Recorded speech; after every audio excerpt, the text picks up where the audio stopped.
We open on a familiar scene. Our favorite daily horror movie reviewers scrolling through options, deciding which movie to watch and review next. "Well, there's an interesting one," he proclaims. "It's a new Puppetmaster movie with Thomas Lennon." And so it was, released ever so recently.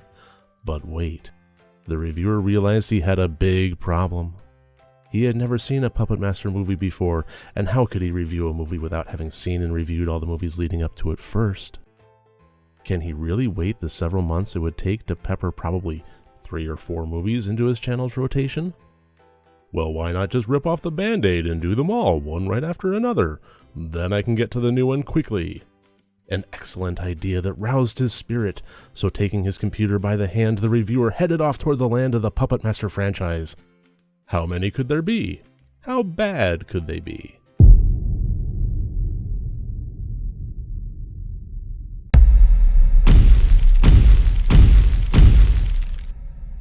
Hello and welcome to RotD Review of the Day, and today, as you might have guessed from the intro, I am tackling the Puppetmaster franchise, specifically the first movie made in 1989, and how I described it in that story was actually pretty accurate. I was having some dilemmas with, I really want to watch this new movie with Thomas Lennon. I really do. I love the idea of a comedic actor in a serious role. I know Puppetmaster is tongue-in-cheek, but even so, it's a horror movie. I'm assuming it's partly serious. And for me, that I just really love that element, and I love Thomas Lennon in general. So I really wanted to watch this, but how do I properly watch it for a RotD review and know what I'm talking about, having never seen a Puppetmaster movie? Can I accurately portray the information that is necessary? Can I actually watch it and be objective and have that knowledge base? And then if I can't, if I need to lay that groundwork, so many movies, so many.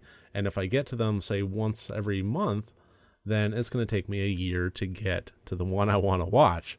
So that's the dilemma I found myself in, and that's the conclusion I came to, is ultimately just pull off the Band-Aid, tackle the franchise, don't stop until it's done. And I'm actually probably going to be turning that into a fairly regular segment. I think maybe once a season. I think once a month is a little too much, considering some of these do have 13, 15 movies in them. But maybe once a season, once every 6 months or so, I will be tackling a franchise and just knocking it out until it's done. And that way, if a new movie does show up for, say, Friday the 13th or Nightmare or whatever, I can just move forward with it and get these out of the way. So, this is my first Puppetmaster experience, and I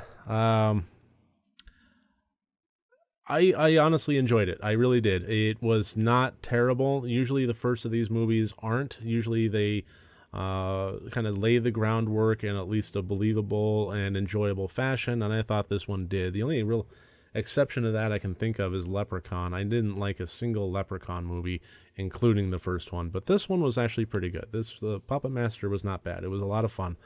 The premise I thought was fairly interesting, which kind of leads us into our categories. So let's go ahead and throw them up there. 4 different categories, as always, each one worth up to 25 points for a total possible score of 100 points. And getting into the plot, the thing I really liked about this plot is that it took the idea of a slasher up against some teenagers, and it just crumpled them up and threw them out the window. It had nothing to do with anything that is your standard low-budget horror 80s movie. It started out in the 1930s with the Puppetmaster, a gentle old man with these nice puppets that just happened to be self-mobile, being hunted down by Nazis in a California hotel.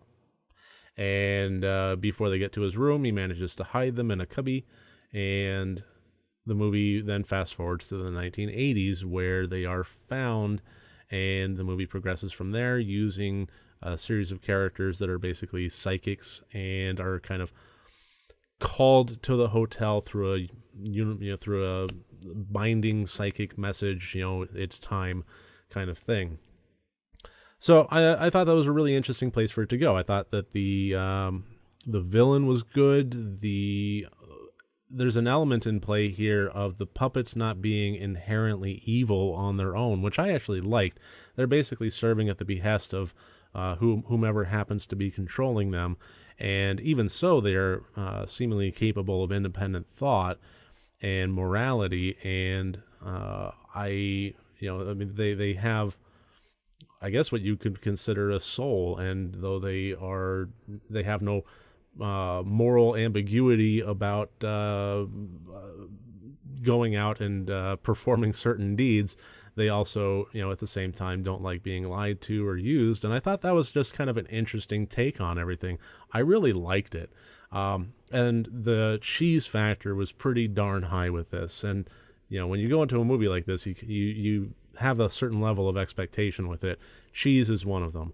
Fun is another. Gore, body count, all that is all on the table as far as expectations go. And I think that this met most of them. But Lawrence of Arabia, it was not. I gave the plot 12 out of 25 points. The intent, again, this is intending to be, in my estimation, a scary movie that has a high body count, a high blood, gore, creativity kind of count there, pushes the envelope with what a horror movie can do, and also have some elements of fun and TNA thrown in there. And I thought that it actually mostly succeeded with that. But first of all, for a movie about killer puppets, there were hardly any killer puppets in it. That is a little bit inexcusable for me. I know that it was low budget, but even so, you had maybe, I'd say, a grand total of 5-6 minutes of screen time with them, and it just felt lackluster. I mean, you definitely kind of crescendo towards the end, which was nice, but a lot of the movie had me wondering, well, where are they? Where are the killer puppets? This is a movie about killer puppets. And also the body count and the gore and so forth was just not quite up to where I thought it should be. And I'm hoping that all elevates in future releases. We will see. I gave the intent 9 out of 25 points. For a scary movie, it just wasn't. For a movie about killer puppets, I wanted to see more killer puppets. For a movie with blood and body count, there was surprisingly little. The acting, what can you say? This is an 80s horror movie. It's schlocky, it's cheesy, and the acting represents that. The dialogue is very, very, and it's delivered in, I guess, the best that they could, but even so, I gave the acting 11 out of 25 points. These kind of movies is where that category typically falls down. And, again, we'll have to see if that improves. Overall, I thought the characters are actually not too bad. They were at least engaging. So take that for what you will. And the technical is where this movie really kind of sets the bar a little bit higher. First of all, it used a first-person camera perspective, would put the camera 9 inches off the ground and showed the puppets running around from their point of view. And I actually thought that was pretty clever. It worked pretty well. It was perhaps a bit overused by the time the movie finished, but I did actually like it. Second of all, the stop motion that was used in this movie, I thought was really impressive. And I don't mean for the budget, and I don't mean for the time, and I don't mean for an 80s movie. I just mean it was impressive, genuinely, right across the board. I thought that it was really good. When they had to use it, they used it well.